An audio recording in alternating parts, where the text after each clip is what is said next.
Yes, people, Mr. Vamos here. As I promised you during the week, I'll dedicate this Friday to, I think we'll just call this episode the Crumbling Ship of Man United. I don't know if that's a good description, but I just over the week I was getting a lot of buzz about what really happened to Man United. Is it a sinking ship? Is there European glory gone? Well, I can probably just give you a brief on what happened or what has happened during the whole campaign.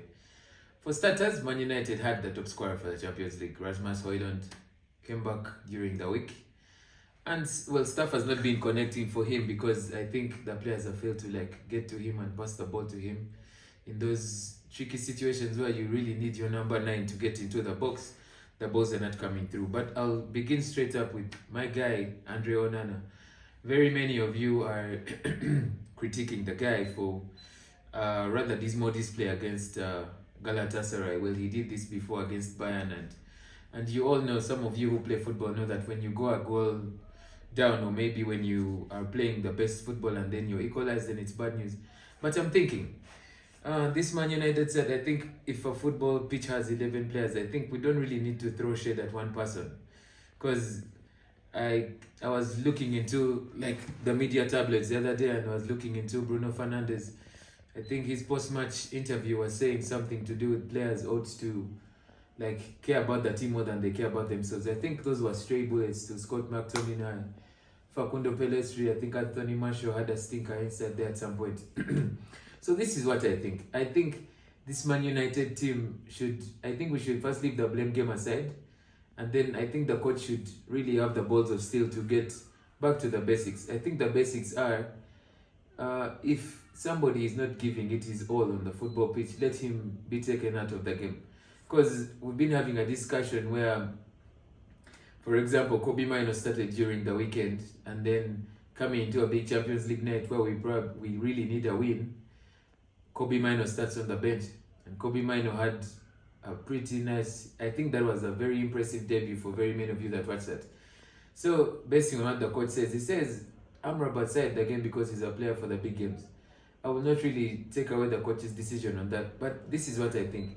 The decision was supposed to probably be, let maybe Mino play the midfield with Amrabat and Fernandes ahead of them, because you figure Scott McTominay, I think he's a player that is really hoodwinking very many of us about the goals he scores, and yet he doesn't offer a lot apart from going into goal scoring position. So I'm thinking, Man United, Onana shouldn't be really blamed for the decision. Okay, stuff happens in football. You guys also know that something can happen on a night where the pressure gets to you. But also Bruno Fernandes actually led to the two free kicks that Hatim Ziyech had scored. So I think the blame, if we're probably getting the blame from Onana, let's first take it to Bruno Fernandes. Before we bring it to Bruno Fernandes, where is the front pack in pressing? If the ball is not in the front pack, why doesn't the front player press until the midfield, and then the midfielders press until the defense? So I'm thinking football is a collective activity. These Man United boys need to know what it means for all of them to play a contribution.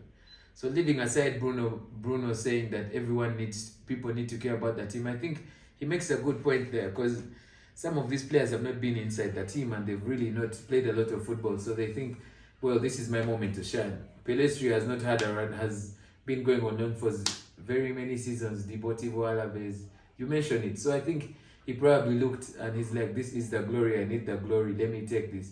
But then this was a Champions League night where it was a do or die for Man United. What does that mean for Man United? Well, someone said today that what happens to Man United from now? Does Man U want to finish as third or finish at fourth? Personally, I would really want Man United to be kicked out, because I think this will be a time for Ten Hag to organize his boys and get them back playing football. Because if we somewhat manage to sneak into the third position, then we're going to be pushing Europa again. Same old trouble. Europa games are played on Thursday. After Thursday, the boys have traveled. The boys are tired. They're playing a game on Sunday. And it's going to be a whole mess again. We're probably still pushing a trophy. We're still pushing a competition. We're still pushing a competition in England, leaving aside the Premier League. So it's going to be fatigue and all that. So where do I see Man United? I think the best move for Man United is to step out of the Champions League. Step out of the Europa League. Do not think Conference League. Get back to the drawing board. Know who your opponents are. Know who the king is. Know who everyone is. I'm thinking quick solutions for Man United. I don't know if very many of you will agree with me. I think McTominay doesn't offer us a lot apart from scoring these goals that he really scores. He's about looking for goals, and he forgets that he's actually a CDM. We're going for Newcastle tomorrow.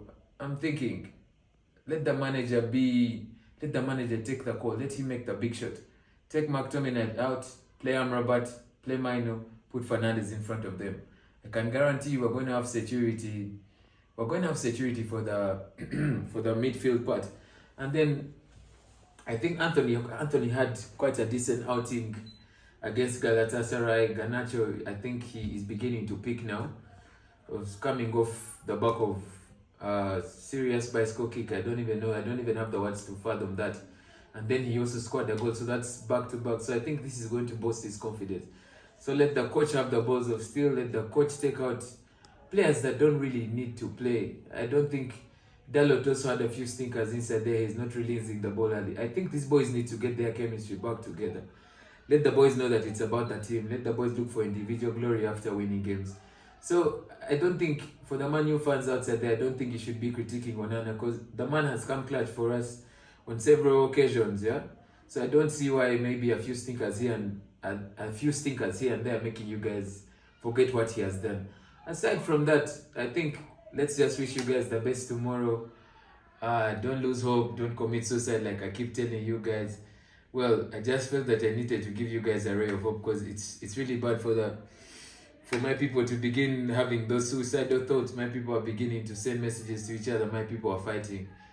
Other than that, I remain Mr. Vamos. Thank you for the subscriptions. On a lighter note, we hit 100 subscribers the other day, and the sky is the limit for us. Just keep the subscriptions coming, keep the feedback coming.